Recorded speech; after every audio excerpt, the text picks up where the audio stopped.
Hadirin sekalian, para mahasiswa-mahasiswi, para alumni, dan para peserta, selamat malam. Kita berjumpa lagi di malam hari ini dalam seri webinar teologi Sekolah Tinggi Filsafat Seminari Pineleng paket ketiga. Paket ini merupakan lanjutan dari paket kedua yang telah kita laksanakan pada bulan September sampai Desember 2021. Seri webinar teologi ini merupakan bagian dari penelitian dan pelayanan kepada masyarakat Sekolah Tinggi Filsafat Seminari Pineleng. Masih dalam tema besar, menjadi manusia Kristen yang tangguh. Pada kesempatan yang baik ini, kita akan diantar oleh narasumber kita, Pastor Hermas, untuk membahas topik tentang kebangkitan dari perspektif biblis. Rasul Paulus dalam surat pertamanya kepada jemaat di Korintus, ia mengatakan, kalau tidak ada kebangkitan orang mati, maka Kristus juga tidak dibangkitkan. 1 Korintus 15 ayat 13. Dengan kata lain, orang yang tidak percaya akan kebangkitan badan, tidak percaya akan Kristus sendiri yang telah bangkit. Maka, iman akan kebangkitan badan berhubungan erat dengan iman akan Kristus yang bangkit di antara orang mati. Muncul pertanyaan, apakah kebangkitan Kristus itu fakta atau hanya sekedar mitos? Atau apakah Yesus benar-benar menampakkan diri kepada para muridnya? Pertanyaan-pertanyaan tersebut akan kita diskusikan bersama dengan narasumber kita pada malam hari ini. Namun sebelum kita lanjut, ada baiknya saya moderator akan memperkenalkan secara singkat narasumber kita pada malam hari ini. Narasumber kita pada malam hari ini adalah Pastor Hermas Asumbi, SS, SSL, MSc.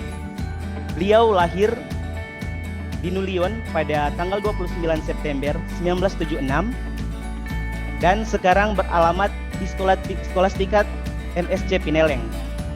Beliau menamatkan studi pada tahun 1992 sampai 1996 di Seminari Menengah Santo Fransiskus Xaverius Kakaskasen, Sulawesi Utara, dan menamatkan S1-nya pada tahun 1997 sampai 2004 di Sekolah Tinggi Filsafat Seminari Pineleng. Kemudian Pastor Hermas melanjutkan studinya pada tahun 2005 sampai 2007 di Nanzan Universitas Nagoya. Dan setelah menamatkan studinya di Jepang, beliau melanjutkan studi kitab suci di Pontificio Instituto Biblico Roma, Italia. Baik, kita tidak akan berlama-lama lagi, kita lanjut saja pada pembahasan inti kita tentang kebangkitan dari perspektif biblis. Waktu dan tempat disilakan kepada Pastor. Baik, terima kasih moderator Frater Kiki yang sudah memberikan waktu kepada saya. Selamat malam untuk semua. Terima kasih sudah bergabung dan senang berjumpa dengan Anda. Saya tahu bahwa hari-hari ini adalah hari-hari sibuk untuk kita semua, terutama untuk orang Katolik yang sudah memasuki pekan suci dimulai dengan Minggu Palma yang kita rayakan kemarin pada tanggal 10 kemarin. Dan kita masuki pekan suci dan juga pekan yang sangat penting bagi kita dalam iman kita, bukan hanya secara teologis tapi juga dalam praktek hidup beriman kita. Dan karena itu walaupun kita semuanya sibuk, bagus kita ambil waktu sejenak untuk merefresh atau menyegarkan kembali kita punya pengetahuan tapi juga penghayatan kita tentang inti dari iman kita, yaitu tentang kebangkitan Kristus. Dan malam ini perkenankan saya bicara sedikit.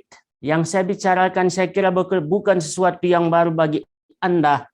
Dan saya akan bicara tidak begitu rumit, bukan satu eksegesi atau tafsir rumit dan teliti yang akan kita lihat, tapi bagaimana kita mau menyegarkan kita punya iman kepada Kristus yang bangkit.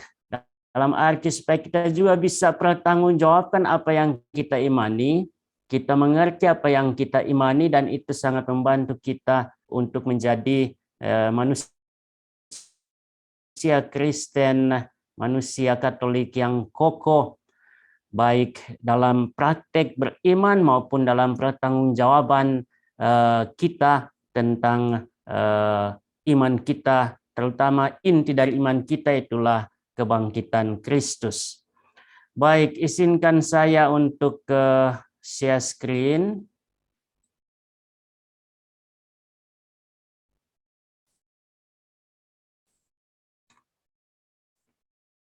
Oke, moderator, apakah screen saya kelihatan? Jelas, baik. Oke, baik. Terima kasih. Baik, kita punya tema yang mau kita bicarakan pada malam ini adalah tentang kebangkitan atau resurrection. Kita selalu bilang pada masa Paskah, pada hari Paskah, Kristus resurrected. Haleluya. Puji Tuhan bahwa Kristus sudah bangkit. Dan tema kita, saya tidak akan bicara banyak dari perspektif sejarah, tapi lebih banyak dari perspektif kitab suci untuk menyentil apa yang tertulis di sana dan kiranya bisa menguatkan kita, iman kita bersama kepada Kristus yang bangkit. Baik, jadi mengapa kita memilih tema ini untuk pembicaraan kita pada malam ini? Saya kira ini yang bagus pertama-tama kita tegaskan. Karena memang kebangkitan Kristus adalah bagian paling fundamental dari iman kita. Iman kita itu fundamental dalam arti apa kebangkitan Kristus itu? Dia fundamental bukan hanya secara teologis, tetapi juga secara praktis hidup beriman kita. Jadi kebangkitan Kristus itu signifikansi atau makna realnya dalam kehidupan beriman kita itu apa? Benar bahwa ini adalah elemen inti dari iman Kristen dan terintegrasi secara menyeluruh, secara penuh dalam praktek, dalam hidup keberagaman kita sehari-hari. Misalnya secara praktis Ekaristi atau misa kita rayakan sebagai kenangan akan Paskah Kristus itu setiap hari. Dan kalau kita baca itu konstitusi yang dihasilkan oleh Konsili Vatikan kedua, terutama tentang liturgi, itu Sacrosanctum Concilium, maka di sana ditegaskan satu hal fundamental, bahwa itu misa, Ekaristi adalah sumber dan puncak kehidupan beriman kita. Jadi betapa pentingnya Ekaristi atau misa itu. Dan kita tahu bahwa misa intinya adalah apa? Adalah perayaan misteri Paskah Kristus. Sengsara, wafat, dan kebangkitannya. Kita selalu buat apa yang dibuat oleh Yesus, dan kita buat dan kita laksanakan itu sebagai kenangan akan Dia. Tapi bukan sebagai sekedar kenangan, tapi ini memang adalah sumber kehidupan beriman kita sekaligus puncak dari praktek beriman kita. Bisa juga kita katakan sebagai puncak dari liturgi kita sehari-hari bahkan selama hidup kita. Lalu kemudian sekarang kita dalam masa Prapaskah, lebih tepat kita dalam masa Pekan Suci. Dan ini sebenarnya adalah perayaan yang kita sudah siapkan. Jadi lihat betapa pentingnya perayaan Paskah itu sampai gereja itu menetapkan satu masa panjang, itulah 40 hari sebagai masa persiapan. Kita mengenalnya sebagai masa tobat. Dan masa tobat itu kita juga bisa katakan sebagai masa rahmat, karena lewat pertobatan kita jadi lebih dekat dengan Tuhan, jadi lebih dekat dengan sesama, dengan gereja, dan karena itu juga kita memperbaiki kehidupan rohani kita. Kita mengalami rahmat istimewa. Dan sebentar lagi kita akan merayakan misteri Paskah ini dengan satu ibadat agung panjang selama 3 hari. Jadi kalau kita dengarkan penjelasan yang benar tentang Trihari Suci, maka kita tahu bahwa 3 hari ini sebenarnya adalah satu ibadat, satu kesatuan yang tidak bisa dipisahkan, Kita mulai dari Kamis Putih, lalu kemudian kita mengakhirinya pada perayaan Paskah Kristus. Oke, ini secara praktis dalam kehidupan beriman kita jelas sekali ini signifikansi atau makna dari kebangkitan Kristus bagi kita. Ini gambar ini adalah perayaan Paskah di Vatikan, di lapangan Santo Petrus atau biasa disebut dengan Piazza di Pietro, di Santo Pietro. Oke, baik. Nah, kemudian signifikansi bukan hanya secara praktis saja, bukan hanya menjadi bagian dari kehidupan praktis sehari-hari kita sebagai seorang Kristen, tetapi signifikansi juga yang sangat penting bagi kita adalah signifikansi teologis dari kebangkitan Kristus.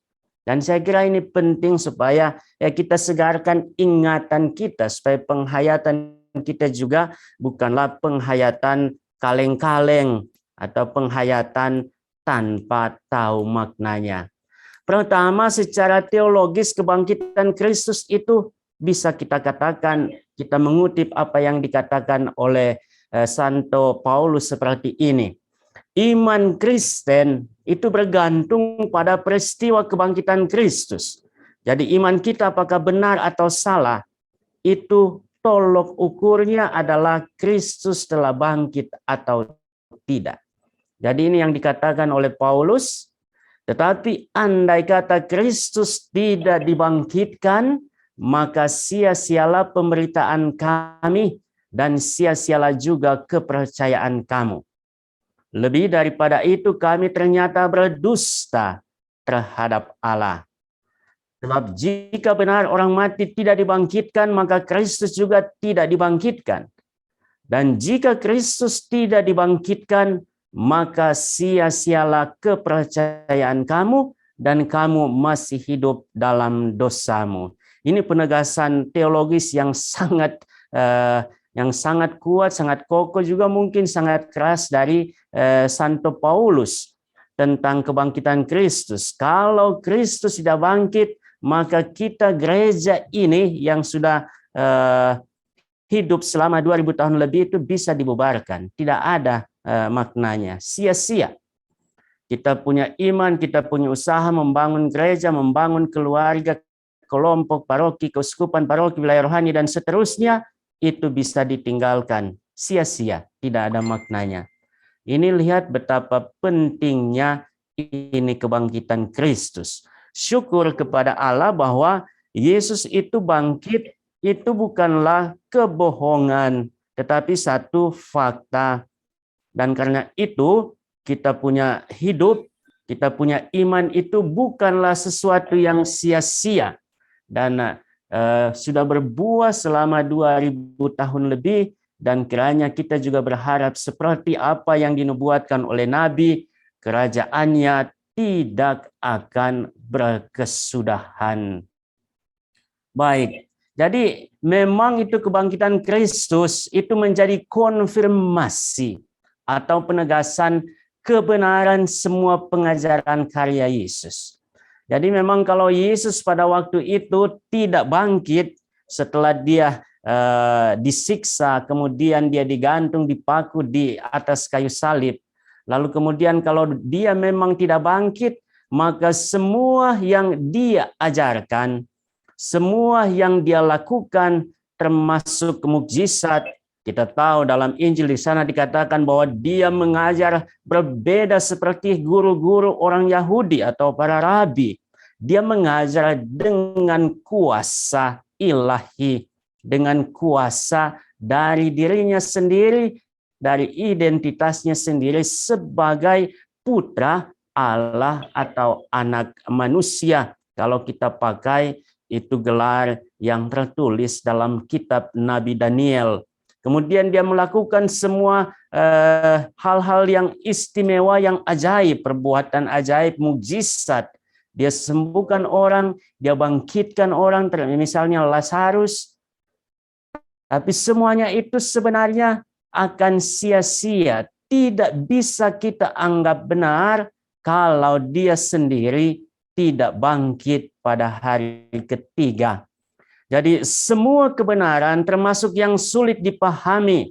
Misalnya ketika Yesus katakan dosamu sudah diampuni, ini sangat sulit dipahami oleh orang Yahudi pada waktu itu. Bagi mereka ini satu penistaan, karena yang bisa mengampuni itu dosa hanya satu, itulah Adonai atau Tuhan sendiri. Ketika Yesus katakan dosamu diampuni, ini sulit mereka terima dan mengerti. Karena itu memang kalau Yesus setelah dia wafat dan kemudian tidak bangkit, maka saya kira kita bisa anggap bahwa apa yang dia katakan itu tidak benar dan kita bisa buang saja iman kita. Tetapi kebangkitannya membuat apa yang dia katakan dan lakukan sebagai benar. Jadi semua kebenaran, termasuk yang sulit dipahami budi, mendapat justification atau pembenaran oleh kebangkitannya sebagai bukti definitif dari otoritas ilahinya. Ini poin pertama yang sangat penting bagi kita secara teologis. Lalu kemudian yang kedua, secara teologis juga dia punya makna ini. Jadi kebangkitan Kristus adalah penggenapan atau fulfillment nubuat-nubuat baik dalam perjanjian lama yang dikatakan oleh para nabi, tetapi juga yang dikatakan Yesus sendiri sebelum dia ditangkap dan disalibkan. Ketika dia masih berjalan berkeliling di daerah Galilea, di daerah Samaria ya Galilea, lalu kemudian dia turun ke bagian selatan, itulah daerah Yudea dengan ibu kota Yerusalem. Jadi misalnya kalau kita baca kitab suci perjanjian baru, terutama Injil-Injil, maka di sana kita akan temukan banyak sekali kutipan yang menunjukkan bahwa kehadiran Yesus atau karya yang dibuatnya adalah satu penggenapan, fulfillment. Itu ketika saya masih di Roma misalnya, itu terbit satu buku yang ditulis oleh Paus Fransiskus. Bukunya dalam bahasa Italia disebut sebagai Matteo il Vangelo del Compimento. Jadi Injil Matius sebagai Injil penggenapan. Karena memang kalau kita baca Injil ini ada banyak sekali kutipan dari kitab suci perjanjian lama sebagai penggenapan dalam atau lewat diri Yesus.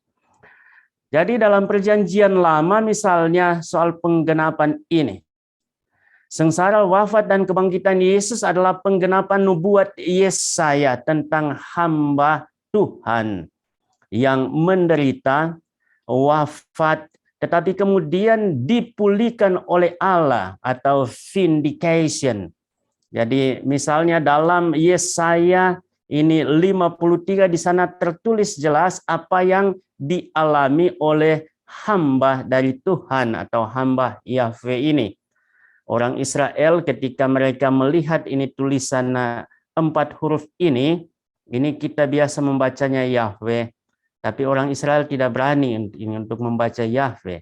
Karena seturut perintah dari Taurat kita tidak bisa menyebut nama Tuhan dengan sia-sia atau tidak dengan hormat. Sehingga mereka ketika melihat nama ini mereka menyebutnya Adonai. Sehingga saya bisa baca hamba Adonai. Jadi hamba Adonai atau hamba Tuhan ini tertulis jelas dalam ini Yesaya 53. Dia itu tidak bersalah. Meskipun demikian ia dihina. Dia penuh sengsara, kesakitan, dianiaya dan ditindas, tertikam dan diremukkan. Dia terputus dari negeri orang hidup dan dikuburkan di antara penjahat. Ingat misalnya bacaan pertama kemarin dari kitab Nabi Yesaya ini juga Yesaya 52 di sana itu Yesus dalam Injil juga di sana dikatakan bahwa Yesus itu penderita sengsara dan kematiannya itu juga adalah penggenapan dari nubuat tentang dari Nabi Yesaya yang mengatakan bahwa dia akan diperhitungkan di antara para penjahat. Ini maksudnya ketika dia disalibkan di antara penjahat, dia dianggap layak atau untuk menerima itu hukuman paling hina yang hanya diberikan kepada para budak ataupun para penjahat. Ini nasib yang memang sedikit tidak baik dari hamba Tuhan ini. Kalau kita tidak mau katakan nasibnya memang sedikit, bahkan banyak sialnya. Tetapi dari perspektif manusia kita bisa katakan seperti itu. Karena apa yang dikatakan oleh Nabi Yesaya misalnya, tetapi setelah kesusahannya, ia akan melihat terang. Dan sebagai orang benar, ia akan membenarkan banyak orang. Nah, ini yang disebut dengan vindikasi atau pemulihan yang dilakukan Allah bagi hambanya yang menderita. Dia menderita bukan karena kesalahannya, tetapi karena atau untuk orang lain. Perhatikan, banyak kali saya katakan bahwa penderitaan yang kita alami, misalnya ketika kita bekerja dan kita melayani, kalau penderitaan itu kita buat untuk orang lain, untuk kebaikan dan keselamatan orang lain, maka itu bisa kita katakan dan bisa kita persembahkan sebagai korban kudus kepada Tuhan. Seperti ini hamba Yahweh atau hamba Tuhan ini dalam Yesaya 53 dikatakan, dia menyerahkan nyawanya sebagai korban tebusan bagi banyak orang. Baik, jadi kemudian ada yang kita sebut dalam iman kita katakan atau fakta yang terjadi bahwa Yesus itu bangkit pada hari ketiga. Jadi dia memang disalibkan pada hari Jumat, pada hari persiapan Paskah. Dan Paskah itu jatuh pada hari Sabat waktu itu, pada hari Sabtu, sehingga dia disalibkan pada hari Jumat dan nanti dia bangkit pada hari ketiga. Dan tentang hari ketiga ini sebenarnya tertulis dalam Nabi Hosea. Ia akan menghidupkan kita sesudah 2 hari. Pada hari yang ketiga ia akan membangkitkan kita dan kita akan hidup di hadapannya. Memang ini Nabi Hosea dia tidak bicara secara langsung tentang kedatangan, tentang penderitaan, kematian, lalu kemudian kebangkitan Mesias. Tidak. Dia bicara tentang pemulihan umat Israel yang pada waktu itu memang sedang menderita. Lalu kemudian dia katakan ajakan bertobat. Kalau mereka bertobat, kalau orang Israel bertobat, maka mereka akan dipulihkan. Kemudian ini umat perdana termasuk penulis kitab suci memahami ini Yesus ini juga sebagai orang yang mewakili kita menanggung dosa-dosa kita, dan karena itu ketika dia bangkit pada hari ketiga, penulis kitab suci mengingat ini nubuat yang dikatakan oleh Nabi Hosea. Dan karena itu kadang-kadang kenapa Yesus bangkit pada hari ketiga ini di dasarnya dirujuk pada Nabi Hosea ini. Tapi juga kadang-kadang juga dilihat apa yang dialami oleh siapa ini Yunus di dalam perut ikan selama 3 hari, lalu kemudian dia dimuntahkan keluar dari sana. Setelah mengalami itu dunia gelap di sana, pada hari ketiga dia melihat terang. Ini ketika Yesus bangkit pada hari ketiga, ini penulis perjanjian baru melihat hal ini. Oke, baik. Ini dari perjanjian lama. Nah, apa yang dikatakan Yesus sendiri yang dia nubuatkan ketika masih berkeliling di Samaria dan kemudian di Yudea. Dia, kalau kita baca dalam Injil sinoptik, itulah Matius, Markus, dan Lukas, maka di sana setiap Injil mencatat bahwa Yesus itu memprediksi atau mengatakan kepada murid-muridnya tentang penderitaannya yang akan datang sebanyak 3 kali. Waktu itu memang para murid ini memang tidak bisa mengerti dan tidak bisa paham Kita ingat misalnya dalam Injil Markus, di sana ini Petrus ketika Yesus bertanya kepada mereka tentang siapa dia, Petrus dengan gagah berani dia katakan, "Engkaulah Mesias, Putra Allah yang hidup." Tetapi tidak lama kemudian, ini Yesus katakan bahwa anak manusia akan diserahkan, dia akan menderita, dia akan mati, dan pada hari ketiga akan dibangkitkan. Mendengar ini, Petrus dia datang, dia menarik Yesus dan dia katakan itu tidak akan terjadi. Dan Yesus sedikit marah, dia menghardik Petrus, dia katakan, "Enyalah iblis, karena engkau hanya memikirkan apa yang dipikirkan Allah, apa yang dipikirkan manusia dan bukan yang dipikirkan Allah." Nah, ini kemudian ketika Yesus bangkit setelah wafat, dan kemudian mereka, para murid melihat Yesus yang menampakkan diri, mereka mengingat kembali apa yang dikatakan oleh Yesus. Jadi memang ketika Yesus ditangkap dan wafat di salib, para murid putus asa, mereka memang kehilangan harapan pada waktu itu, kehilangan pegangan, rasa semuanya sia-sia apa yang telah mereka percaya. Mereka sudah berjalan bersama Yesus, tetapi tiba-tiba dia ditangkap dan mati, maka sia-sialah semuanya itu. Itu yang mereka rasakan. Tetapi ketika Yesus bangkit, kemudian mereka tahu, oh Yesus sudah nubuatkan tentang apa yang dia alami pada minggu terakhirnya di Yerusalem. Dan karena itu memang kita bisa katakan bahwa kebangkitan Yesus itu adalah pemenuhan nubuat yang ia sendiri juga katakan kepada para murid. Oke, lalu kemudian yang ketiga, bahwa ini makna teologis atau signifikansi teologisnya adalah ini. Kebenaran tentang kealahan Yesus ditegaskan oleh kebangkitannya. Ini penting sekali. Maka kata Yesus seperti tercatat dalam Injil Yohanes, apabila kamu telah meninggikan anak manusia, barulah kamu tahu bahwa akulah dia. Dan bahwa aku tidak berbuat apa-apa dari diriku sendiri, tetapi aku berbicara tentang hal-hal sebagaimana diajarkan Bapa kepadaku. Saudara-saudari, perhatikan ini kata akulah dia. Ini penting sekali dalam teologi kita, apalagi tentang kebenaran, tentang keilahian atau kealahan Yesus dalam iman kita. Jadi kebangkitan Yesus membenarkan keilahian dirinya sebagaimana ia tegaskan dalam sabda di atas. Akulah dia, dalam bahasa asli kitab suci Perjanjian Lama itu bahasa Yunani, di sana disebut ego eimi.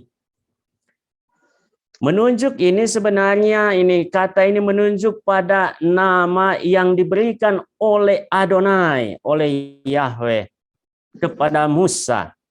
Jadi kalau kita membaca kitab Keluaran, maka di sana kita akan temukan bahwa siapa ini Musa setelah dia melarikan diri dari Mesir, dia sampai di tanah Midian. Tanah Midian itu ada di kaki Gunung Sinai. Itu tempat suci bagi kita, bagi orang Israel tentu pada waktu itu.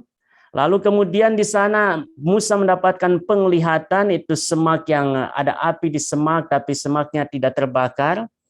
Lalu kemudian dia mendapat panggilan dan dia diutus. Ini Tuhan ini, Adonai ini dia katakan, aku telah mendengarkan penderitaan dan teriakan umatku di Mesir. Karena itu pergilah dan bebaskan mereka. Lalu kemudian ini Musa dia katakan, tetapi siapakah engkau Tuhan? Dan Tuhan menjawab Musa begini, aku adalah Allah dari bapakmu atau leluhurmu. Aku adalah Allah Abraham, Allah Ishak, dan Allah Yakub. Tetapi siapa ini Musa dia mendesak lagi. Ini Tuhan dia katakan, oke, nanti saya akan katakan kepada orang Israel di sana bahwa Allah Abraham, Ishak, dan Yakub itu mengutus aku untuk membebaskan kamu. Tetapi bila mereka tanya, siapa namamu? Saya mesti jawab apa? Itu dia tanya kepada Tuhan. Dan pada waktu itu Tuhan dia berfirman begini, Vayomer Elohim al-Mose, Ehye Asher Ehye. Itulah yang kita terjemahkan atau diterjemahkan dalam Septuaginta, dalam kitab suci perjanjian lama berbahasa Yunani sebagai ego eimi. Jadi Ehye Asher Ehye itu menunjuk pada pencipta, pada Allah pencipta yang kita sebut dan tertulis dalam kitab Kejadian juga kitab Taurat sebagai Adonai Elohim. Dia katakan kepada Musa bahwa dia adalah Ehye Asher Ehye, dan ini kata atau nama ini dikatakan oleh Yesus kepada para murid.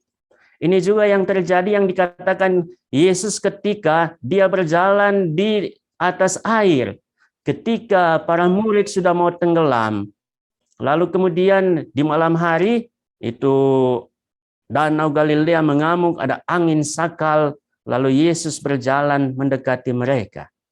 Ketika para murid sementara ketakutan, lalu kemudian mereka pikir bahwa yang datang mendekat itu adalah hantu. Pada saat itu, Yesus pun berkata, ego eimi.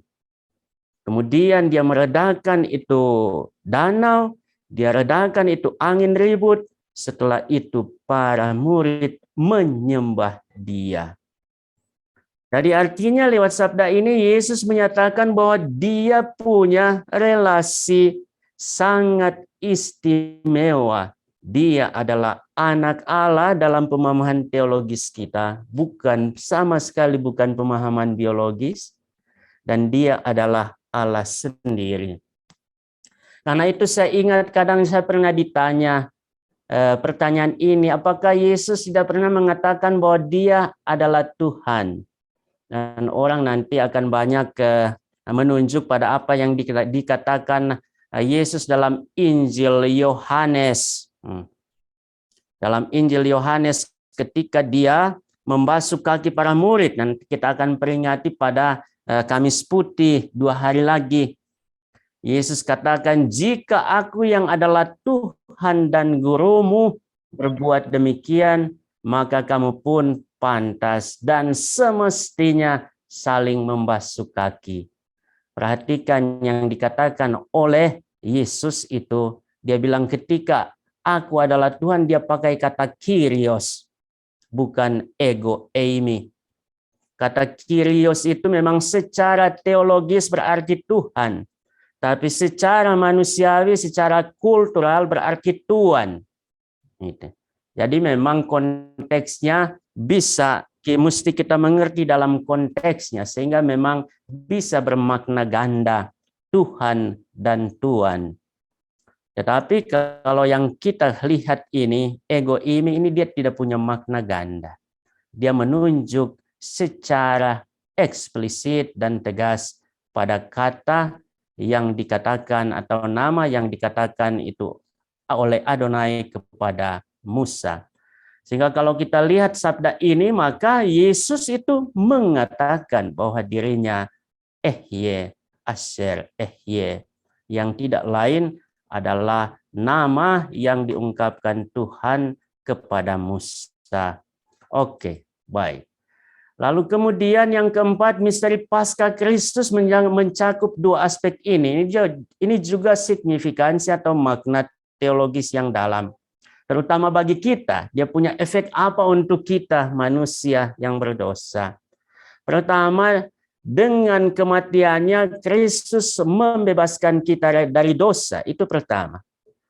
Kemudian yang kedua itu makna ganda, aspek kedua, kebangkitannya membuka bagi kita jalan kepada hidup yang baru. Hidup baru adalah apa? Hidup baru yang dimaksudkan adalah justifikasi atau pembenaran yang membawa kita kembali kepada rahmat Tuhan. Kita diberi kemenangan atas maut yang diakibatkan oleh dosa. dan kita berpartisipasi secara baru dalam kasih Allah. Jadi misalnya kita bisa baca dalam 1 Petrus, di sana dikatakan begini, terpujilah Allah dan Bapa Tuhan kita Yesus Kristus, yang karena rahmat-Nya yang besar telah melahirkan kita kembali oleh kebangkitan Yesus Kristus dari antara orang mati, kepada suatu hidup yang penuh pengharapan, untuk menerima suatu bagian yang tidak dapat binasa, yang tidak dapat cemar, dan tidak dapat layu, yang tersimpan di surga bagi kamu. Ini juga bisa kita baca dalam Efesus 2. Jadi memang ini hidup yang baru. Ini nanti kita akan berakhir hidup kita bukan dalam kematian sia-sia, tetapi dalam kehidupan mulia abadi di surga. Inilah tujuan hidup kita yang paling utama, the ultimate goal of our life, sebagai orang Kristen, tapi juga sebagai makhluk ciptaan dari Adonai sendiri. Baik, jadi kebangkitan Kristus menghasilkan pengangkatan kita sebagai anak-anak Allah. Kita menjadi saudara Kristus, sebagaimana Ia menyapa para murid-Nya setelah kebangkitannya. Ingat ketika Dia bangkit, Dia menampakkan diri kepada Maria Magdalena, dan kemudian Dia katakan, pergilah dan beritahukanlah kepada saudara-saudaraku, aku mendahului mereka di Galilea. Dia sapa para murid-Nya sebagai saudara. Kita menjadi saudara tentu bukan secara natural, tetapi karena rahmat Allah. Karena itu kita dapat ambil bagian dalam hidup Kristus yang Ia nyatakan lewat kebangkitannya. Kemudian yang terakhir yang penting soal makna atau signifikansi teologis dari kebangkitan Kristus. Ini penting bagi kita karena kita juga dalam iman kita menantikan kedatangan Kristus yang kedua yang kita sebut dengan parousia. Kebangkitan Yesus dan Yesus yang bangkit itu adalah dasar dan sumber kepercayaan dan pengharapan kebangkitan kita di masa datang. Jadi misalnya dikatakan dalam Korintus, tetapi yang benar ialah bahwa Kristus telah dibangkitkan dari antara orang mati sebagai yang sulung dari orang-orang yang telah meninggal. Sebab sama seperti maut datang karena satu orang manusia, demikian juga kebangkitan orang mati datang karena satu orang manusia. Karena sama seperti semua orang mati dalam persekutuan dengan Adam, demikian pula semua orang akan dihidupkan kembali dalam persekutuan dengan Kristus. Ini inspirasi dasar dari doa kita dalam doa syukur agung, misalnya ketika kita merayakan Ekaristi untuk saudara-saudara kita yang sudah meninggal. Kita doakan dengan kita katakan bahwa sebagaimana Ia telah menjadi satu dengan Kristus dalam kematian, maksudnya karena pembaptisan, semoga dia atau mereka juga menjadi serupa dengan Kristus dalam kebangkitannya. Baik, jadi ketika umat beriman bersatu dengan Kristus, Ia hidup di dalam hati mereka. Sementara mereka menantikan pemenuhan final persekutuan itu. Di dalam Kristus, semua yang percaya padanya telah mengecap kemuliaan surga yang akan datang. Kristus membawa kehidupan ilahi agar mereka hidup bukan lagi bagi diri mereka sendiri, tetapi bagi Dia yang telah wafat dan bangkit bagi mereka. Ini yang kemudian sangat terkenal dalam teologi Paulus yang menjadi juga teologi kita. Aku hidup, tetapi bukan aku lagi yang hidup, melainkan Kristus yang hidup di dalam aku. Karena aku hidup di dalam iman kepada Dia yang telah menyerahkan nyawanya bagi aku. Atau juga kita bisa baca misalnya apa yang dikatakan juga Paulus, tidak ada seorang pun yang hidup atau mati bagi dirinya sendiri.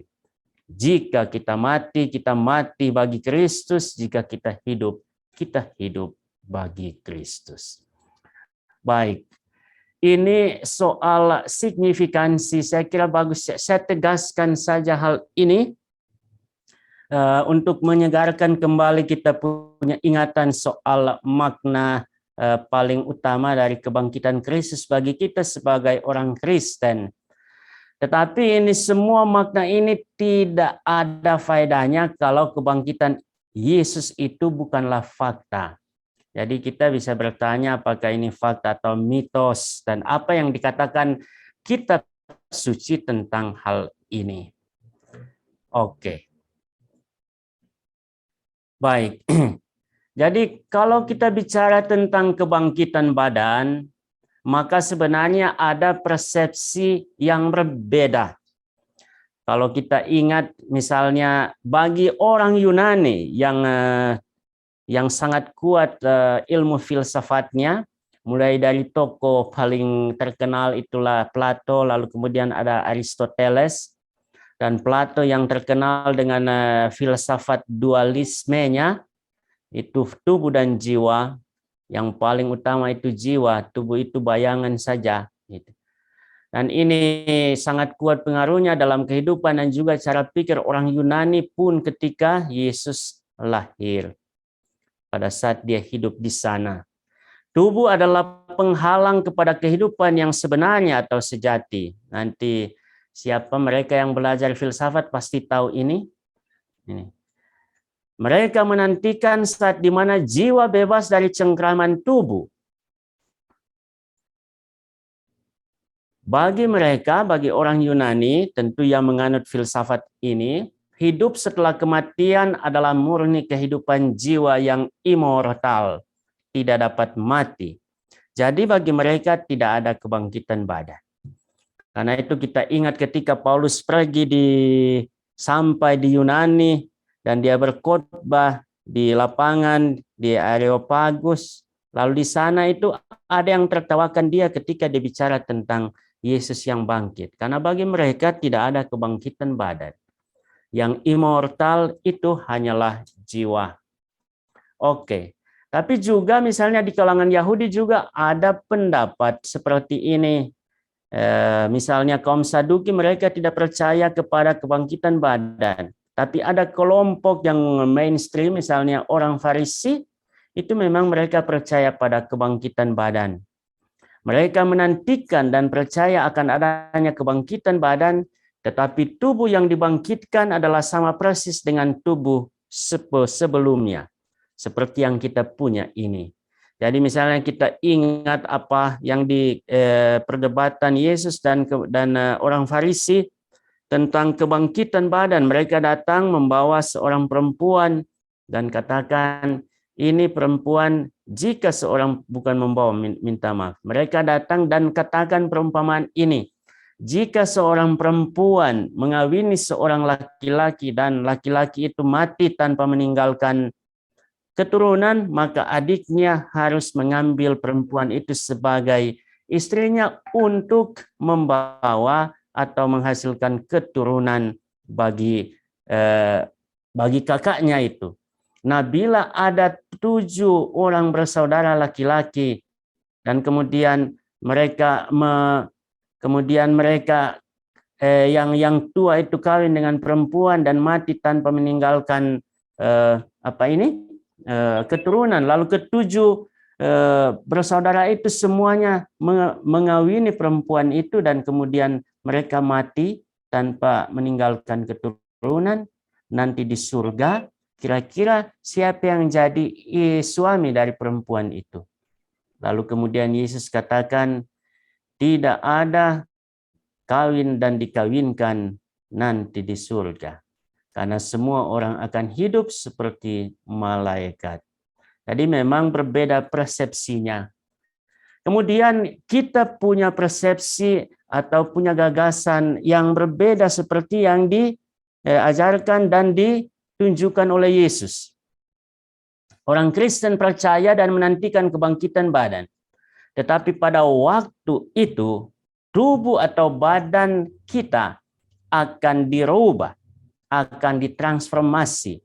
akan dibuat serupa dengan tubuh mulia Kristus setelah kebangkitannya, yaitu tubuh yang siap untuk kehidupan yang akan datang atau kehidupan di Yerusalem surgawi.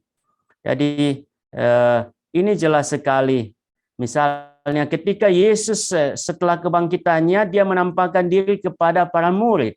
Para murid sedang berkumpul di rumah. Mereka menutup dan mengunci pintu dan jendela karena ketakutan. Tiba-tiba Yesus berdiri di sana dengan tubuhnya yang mulia, tubuhnya yang bangkit. Artinya apa? Dia tidak butuh pintu dibuka untuk masuk atau jendela untuk masuk. Karena tubuh yang mulia itu tidak lagi terikat oleh ruang dan juga tidak terikat atau terbatas oleh waktu.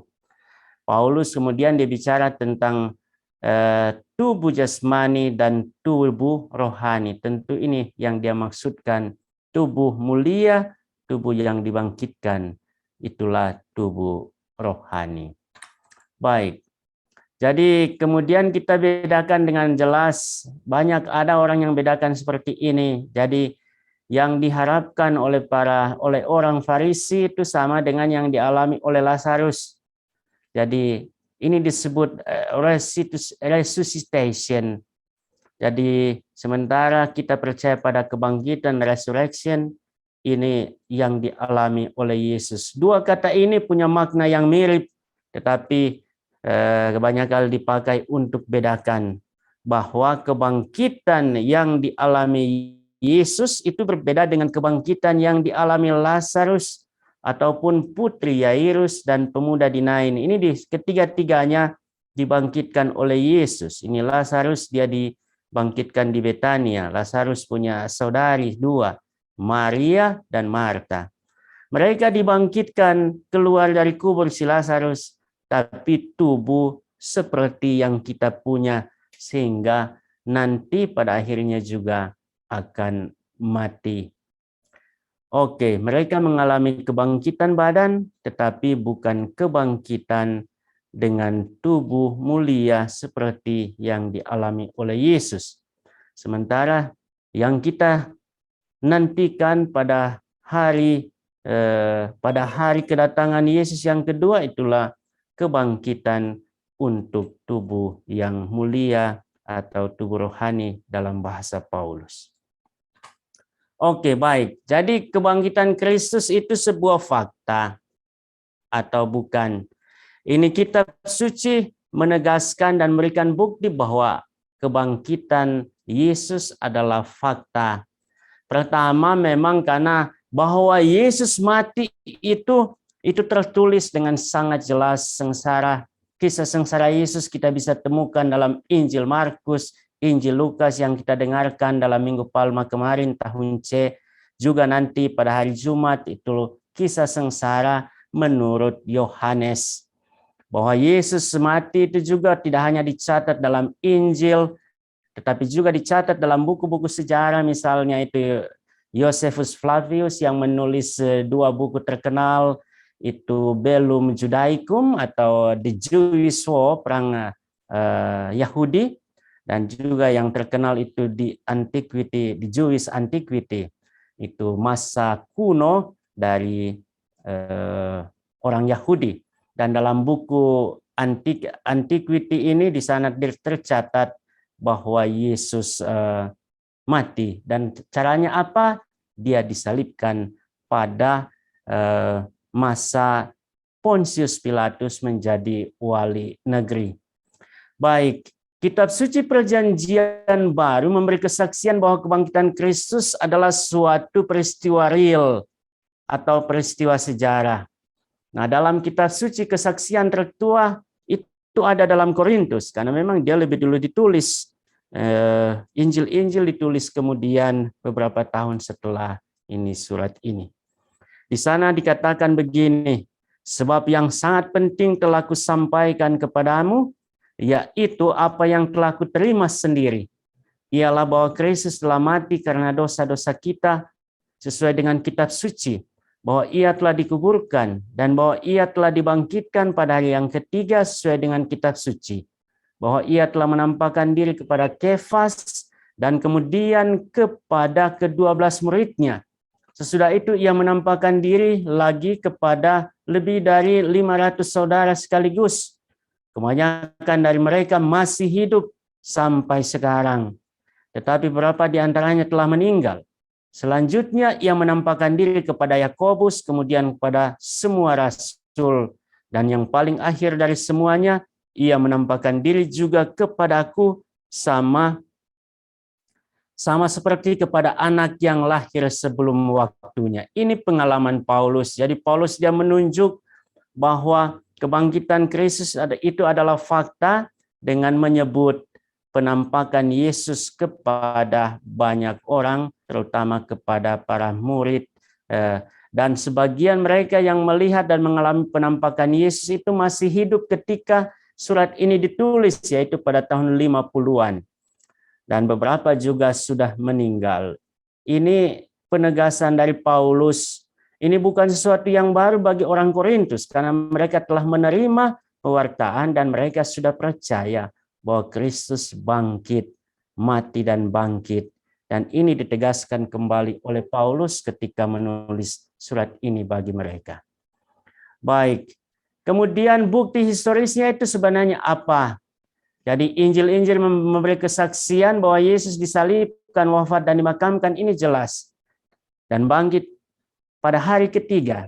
Tentang sengsaranya itu kita dengarkan dalam kisah sengsara, tapi tentang bahwa dia dibangkitkan itu kitab suci itu memaparkan kepada kita dua bukti. Tapi bagus kita lihat bahwa dalam kitab suci juga mencatat ini perdebatan yang terjadi. Apakah Yesus bangkit atau tidak? Kenapa dia punya jenazah tidak ditemukan? Misalnya ada pertentangan argumen seperti yang tercatat dalam Injil Matius. Ini para serdadu, penjaga makam memberitahukan peristiwa kebangkitan Yesus. Jadi memang pada hari Sabtu pagi setelah Yesus disalibkan, dan kemudian diturunkan dan dimakamkan pada Jumat petang itu, pada hari Sabtu pagi ini tua pemimpin orang Yahudi mereka pergi kepada Pilatus dan minta kepada dia supaya menempatkan penjaga di makam itu. Mereka katakan, tolong dijaga itu makam itu, jangan sampai itu para muridnya datang dan curi itu jenazah. Nanti setelah mereka curi, mereka katakan bahwa dia bangkit. Kalau terjadi ini, maka penyesatan lebih dalam lagi atau penyesatan kedua akan terjadi. Dan Pilatus dia mendengarkan permintaan mereka, dia taruh penjaga di sana. Sehingga memang ada yang mengatakan bahwa jenazah Yesus tidak ada dalam makam karena apa? Karena dicuri. Tetapi misalnya itu juga kebingungan tidak hanya dialami oleh banyak orang yang lain, tapi Maria Magdalena misalnya pertama-tama ketika dia lihat bahwa kubur sudah kosong, dia katakan bahwa dia kira bahwa ini jenazah Yesus sudah dicuri. Jadi dua bukti yang dikatakan oleh kitab suci bahwa Yesus adalah bangkit secara historis itu dua hal. Itu kubur yang kosong dan kemudian penampakannya kepada para murid. Pertama tentang kubur yang kosong. Kalau kita lihat kesaksian Paulus dalam Korintus, maka di sana memang dia tidak katakan secara eksplisit tentang kubur yang kosong ini. Dia lebih banyak bicara tentang penampakan. Tetapi kita lihat bahwa dalam surat-surat Paulus dia bicara tentang Kristus yang dikuburkan, disalibkan dan dimakamkan. Karena itu jelas bahwa dia juga sebenarnya secara implisit atau secara tidak langsung dia juga merujuk pada kubur yang kosong. Jadi tapi Injil itu mencatat dengan baik tentang kubur yang kosong. Faktanya apa? Batu penutup pintu kubur sudah terguling ketika perempuan Maria Magdalena dan teman-temannya pergi pada hari Minggu pagi mengunjungi makam. Kemudian jenazah Yesus tidak ditemukan di dalam makam itu. Yang ada hanyalah kain linen, pembungkus jenazah ataupun pembungkus lap untuk apa ini, peluh untuk keringat. Baik, tetapi baik diingat, jadi memang kubur ini kosong, tetapi kita bisa bertanya dengan kritis. Baik kita ingat bahwa ini kubur yang kosong tidak secara langsung menegaskan atau jadi bukti definitif bahwa Yesus bangkit. Ini, karena tidak ada yang melihat secara langsung dia keluar dari kuburnya. Ini tentu jadi persoalan. Sehingga kita bisa bertanya, ada banyak orang bertanya, terutama dalam studi, mereka katakan mungkin para murid telah mengambil jenazah Yesus seperti dituduhkan oleh tua-tua Yahudi. Atau sebaliknya mungkin para musuh Yesus telah mengambil dan menyimpannya atau membuangnya supaya tidak ditemukan oleh para murid. Atau yang ketiga kemungkinan memang Yesus sungguh-sungguh bangkit. Ini bisa kita tanya. Baik, tentang pertanyaan pertama, apa benar para murid itu yang telah mengambilnya? Ini sulit kita buktikan dan sulit kita percaya.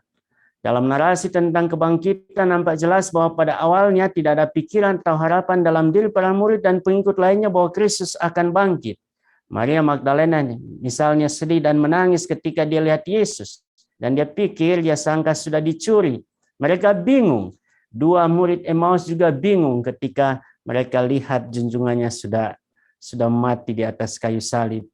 Ketika mereka putus asa, mereka lupa apa yang dinubuatkan oleh Yesus. Mereka ingat kembali setelah mereka berjumpa dengan Yesus yang bangkit. Tetapi walaupun begitu, fakta kubur yang kosong telah menuntun para murid kepada iman akan kebangkitan. Misalnya dalam kisah kebangkitan, ini Maria Magdalena pergi beritahukan kepada para murid, Petrus dan satu murid lainnya mereka lari pergi ke kubur. Petrus masuk, dia lihat betul kuburnya sudah kosong. Tetapi kemudian itu murid yang lainnya itu datang, dia masuk, dia lihat sudah kosong dan apa yang terjadi? Dia percaya. Seperti tercatat dalam Injil. Oke, jadi kepercayaan para murid akan kebangkitan Kristus begitu kokoh sehingga mereka rela menderita dalam pewartaan tentang Kristus yang bangkit. Mereka ditangkap dan dipenjara, dilarang untuk berkhotbah tentang kebangkitan Yesus, tetapi mereka tidak dapat menahan diri dan tidak takut pada hukuman kalau kita baca dalam Kisah Para Rasul. Jadi kegigihan, kerelaan mereka untuk berkorban dengan karena keyakinan bahwa Yesus bangkit, ini adalah bukti tegas sebenarnya bagi kita bahwa kosongnya kubur itu adalah bukti kebangkitan Yesus yang real. Mereka tidak mencuri jenazah Yesus dan menyimpannya lalu kemudian berbohong bahwa ia telah bangkit. Jika mereka sungguh menyembunyikan jenazah Yesus dan sedang berbohong tentang kebangkitannya, kita bisa bertanya, apakah mereka rela mati demi itu? Ini tentu orang bodoh dan konyol. Tapi kita tahu bahwa ya para murid Petrus, Paulus juga, ini ahli kitab suci hebat ini Paulus, dia punya guru itu guru besar Gamaliel. Dia tidak sebodoh yang kita kira dan dia tidak akan rela mati untuk kebohongan, tetapi dia sendiri mati di Roma karena iman akan kebangkitan Kristus. Jadi baik kita perhatikan penginjil menulis bahwa saksi pertama dari kubur yang kosong adalah para perempuan. Ini menarik. Misalnya Maria Magdalena, dia yang melihat Yesus pertama kali setelah bangkit, dia yang mengabarkan kabar gembira ini kepada para murid dan dia diberi gelar rasul oleh gereja, oleh Paus Fransiskus. Tetapi dalam tradisi Yahudi itu kesaksian perempuan itu lemah. Karena yang ini paternalistik sekali mereka. Kesaksian dari laki-laki itu yang paling kuat, apalagi mesti ada 2 atau 3 seperti yang tertulis dalam kitab Ulangan. Karena itu memang kalau kita baca ini Injil maka jelas sana bahwa penginjil mau mengatakan bahwa kesaksian tentang kubur yang kosong dan Yesus bangkit itu sangat kuat karena ada saksi di sana. Selain perempuan, ada 2 orang laki-laki, Petrus dan kemudian 1 murid lainnya. sesuai dengan peraturan yang tertulis dalam Taurat.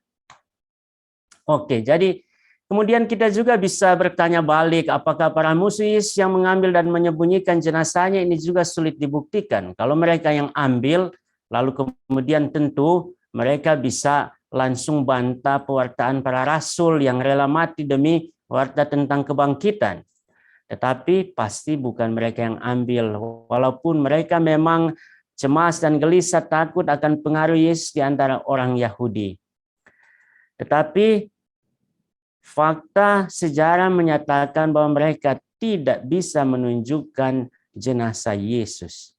Karena itu ini pertanyaan ini yang kadang-kadang sedikit nakal diajukan oleh banyak orang, tidak bisa kita terima.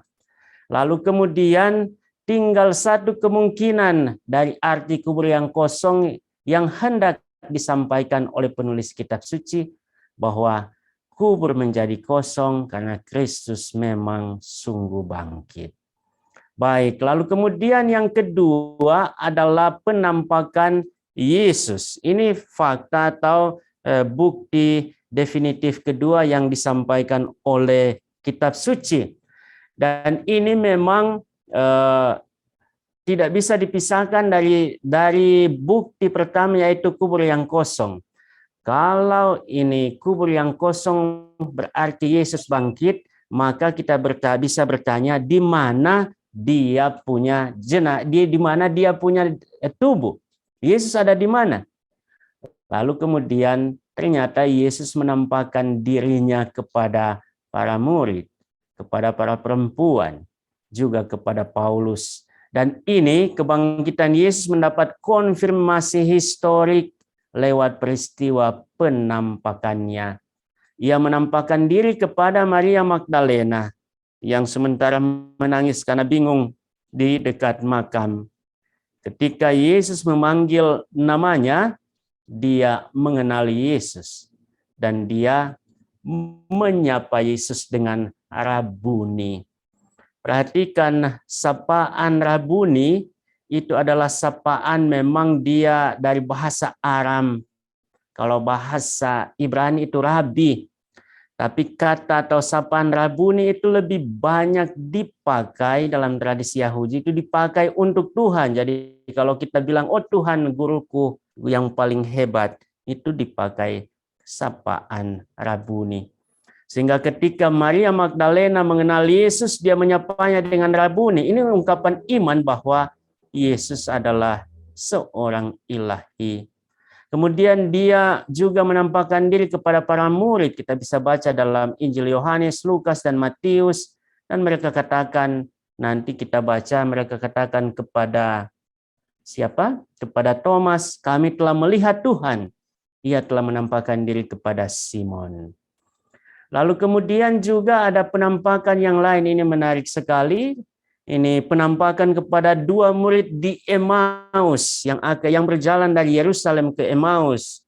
Yerusalem dan Emmaus memang tidak terlalu jauh jaraknya, bisa jalan kaki. Mereka putus asa dan kemudian mereka pulang ke Emmaus dalam keputusasaan. Perhatikan ini yang menggambar dua murid ini, memang dia sengaja mungkin ini wajah dari murid ini kelihatan sangat tua, dua-duanya memperlihatkan kegundahan, kebingungan, kegelisahan, juga ketakutan dan keputusasaan. Mereka berjalan dan Yesus datang. Ketika Yesus memecah-mecahkan roti, kemudian mata mereka terbuka. Mereka mengenal bahwa dia adalah Yesus. Yesus yang telah merayakan perjamuan malam terakhir bersama mereka, kini walaupun dia sudah disalibkan dan mati, sekarang ada bersama-sama dengan mereka dan dia memecah-mecahkan roti. Pada waktu itu kemudian ketika mereka mengenalnya, dia menghilang. Dan para murid ini, dua murid ini, mereka berlari kembali ke Yerusalem dan wartakan dengan sukacita hal ini, bahwa Yesus menampakkan diri kepada murid yang lain. Dan juga kita ingat ini si Thomas. Ini Thomas ini dia katakan begini, jadi ketika 11 murid yang lain datang kepadanya dan katakan, bahwa mereka telah melihat Tuhan, dan Thomas katakan, aku sekali-kali tidak percaya jika aku belum melihatnya secara langsung dan mencucukkan jariku pada luka bekas paku pada tangan dan juga pada lambungnya. Yesus kemudian datang dan minta ini Thomas lakukan keinginannya untuk membuktikan bahwa dia sungguh ada dan hidup. Lalu kemudian ini Thomas, dia hanya bisa bilang satu kalimat luar biasa. Dia katakan, ya Tuhanku dan Allahku. Baik, kemudian dalam penampakan yang lain juga Yesus dia menunjukkan bahwa dia adalah dia memiliki tubuh yang dibangkitkan, dan dia minta makanan, dan dia makan di depan para muridnya untuk katakan dan tunjukkan bahwa dia bukanlah hantu. Misalnya ketika dia menampakkan diri di Galilea di tepi danau Galilea itu. Kemudian juga dia menampakkan diri kepada para murid, dan dia bicara khusus kepada Petrus, apakah engkau mencintai aku? Dia tanya 3 kali, dan dia minta supaya Petrus menggembalakan domba-dombanya. Dan kemudian Paulus misalnya yang kita baca dalam Kisah Rasul juga pada surat Korintus, di sana dia cerita bahwa dia mengalami perjumpaan dengan Yesus dalam perjalanannya ke Damaskus untuk mencari dan menangkap para pengikut Yesus yang waktu itu belum disebut Kristen, tapi disebut sebagai the people of the way. Baik, ini saya kira satu hal, dua hal penting tentang kebangkitan Kristus yang tercatat dalam kitab suci, dan semua Anda sudah tahu. Bagus kita kembali mengingat apa yang dialami oleh siapa? Oleh Thomas dan juga 2 murid di Emmaus. Ini Thomas ini dia tidak percaya, tapi ketika dia berjumpa dengan Yesus, dia jadi percaya. Kita kadang-kadang memang jadi seperti Thomas, kita butuh bukti, itu tidak salah. Tapi bagus juga kita ingat apa yang dikatakan Yesus. Berbahagialah mereka yang tidak melihat namun percaya. Ada hal yang kadang-kadang sulit kita lihat dengan mata kita, tapi bisa kita rasakan dan alami dalam iman, dan itu adalah bisa menjadi bagian dari kepercayaan kita. 2 murid di Emmaus ini, Lukas ini dia menulis tentang penampakan ini, tapi redaksinya bagus sekali. Dia katakan ada 2 murid, dan di sana dalam kisah ini hanya diceritakan, hanya disebutkan nama dari 1 orang, itulah Kleopas. Jadi kalau kita lihat dan kita baca kisah ini dari kacamata kita sebagai murid Kristus, maka kita bisa tempatkan juga diri kita menjadi satu dari murid ini yang tidak punya nama itu. Dan kita alami kebingungan, keputusasaan karena tantangan iman, tapi kita kemudian berjumpa dengan Yesus yang datang dan menerangkan bahwa Mesias itu harus menderita, dan dia menderita karena kita, untuk dosa-dosa kita, tapi kemudian dibangkitkan. Kita bisa jadi seperti salah satu dari 2 rasul ini, lalu kemudian kita mengalami kebangkitan rohani. Lalu kemudian saya mau tutup dengan apa yang dicatat oleh Yohanes setelah dia paparkan peristiwa penampakan Yesus. Tentu peristiwa sengsara dan wafatnya, lalu kemudian kebangkitan dan penampakan yang dibuatnya. Dia tulis ini, memang masih banyak tanda lain yang dibuat Yesus di hadapan atau di depan mata murid-muridnya yang tidak tercatat dalam kitab ini. Tetapi semua yang tercantum di sini telah dicatat supaya kamu percaya bahwa Yesuslah Mesias Anak Allah, dan supaya kamu oleh imanmu memperoleh hidup dalam namanya. Terima kasih Pastor. Di sini juga telah hadir Ketua Program Studi Teologi, Pastor Antonius Tukiran. Mungkin dari Ketua Prodi akan memberikan beberapa statement untuk sesi kita pada malam hari ini. Waktu dan tempat disilakan. Baik, dari saya mengucapkan terima kasih kepada Pastor Hermas yang sudah memberikan penjelasan yang sangat baik tentang kebangkitan Yesus dari perspektif kitab suci.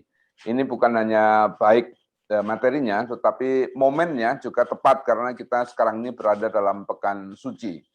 Jadi oleh karena itu saya hanya bisa mengucapkan banyak terima kasih pada Pastor Hermas dan semoga para peserta webinar ini bisa mengambil manfaat yang semaksimal mungkin dari materi yang sudah disampaikan oleh Pastor Hermas ini. Terima kasih.